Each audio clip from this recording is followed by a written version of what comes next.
করব দারুণ স্বাদের একটা চিকেন রান্না। প্রথমে চিকেনটা আমি এখানে 700 গ্রাম চিকেন নিয়েছি, ধুয়ে পরিষ্কার করে নিয়েছি।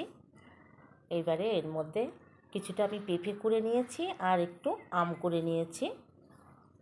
নিয়ে এবারে এই পেঁপে আর আমটা চিকেনের মধ্যে দিয়ে দেব। চিকেনের মধ্যে আম আর পেঁপেটা দিয়ে দিলাম। দিলাম হলুদ গুঁড়ি, স্বাদ মতো লবণ, আর এখানে আমি কাঁচা লঙ্কা, আদা, রসুন বেটে রেখেছিলাম, সেটা দিয়ে দিলাম। আর দিলাম কিছুটা তেল।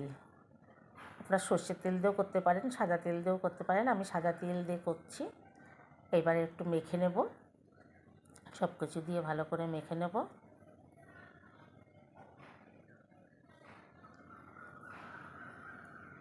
এবার দেব কিছুটা পরিমাণ পেঁয়াজ কুচি। পেঁয়াজ কুচিটা দিয়েও আবারও কিছুক্ষণ ভালো করে মেখে নেব। মেখে আধা ঘন্টার জন্য রেস্টে রেখে দেবো। আপনাদের যদি টাইম থাকে 1 ঘন্টাও রাখতে পারেন।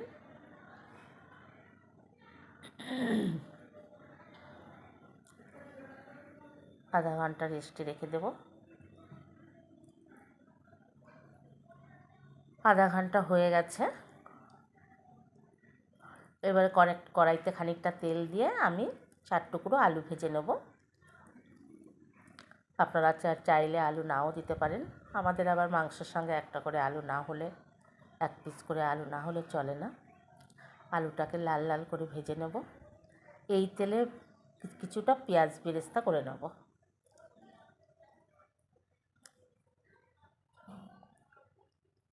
পেঁয়াজটাকেও বেরেস্তা করে তুলে নেব। পেঁয়াজ বেরেস্তা হয়ে গেছে, এবার তুলে নেব। এই তেলে দেব একটু শুকনো লঙ্কা একটা আর একটু জিরে ফোড়ন দিয়ে মেখে রাখা মাংসটার মধ্যে দিয়ে দেব। পেঁপে আর আম দিয়ে মেখে রেখেছিলাম, তাই একটু জল বেরিয়েছে। এবার এই জলেই আমি মাংসটাকে সিদ্ধ করে নেব। বাইরের থেকে একটু জলও অ্যাড করব না।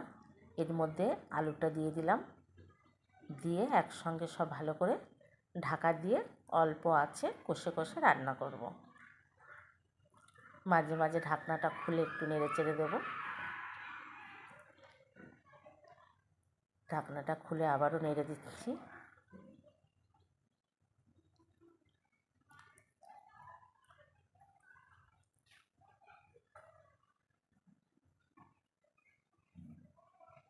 মাংসটা সিদ্ধ হয়ে গেছে, আলুটাও সিদ্ধ হয়ে গেছে।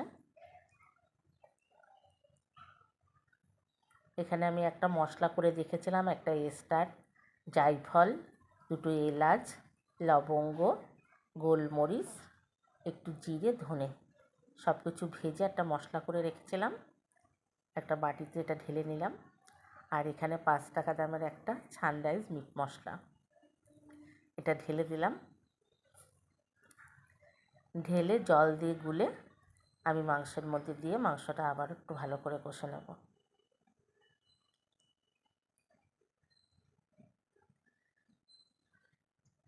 একটু জল দিয়ে গুলে নেব,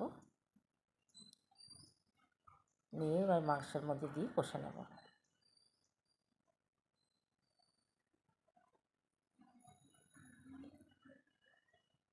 এইবারে দিয়ে দিলাম পেঁয়াজ বেরেস্তাটা দিয়ে দিলাম, দিয়ে আবারও সব কিছু ভালো করে মিশিয়ে নেব। মাংসটা হয়ে এসছে, একটুকু জল দেইনি, জল ছাড়া। এবারে নামিয়ে নেব। মাংসটা কত সুন্দর হয়েছে। এইভাবে একদিন রান্না করে খেয়ে দেখবেন, খেতে কিন্তু ভীষণ ভালো হয়। একবার খেলে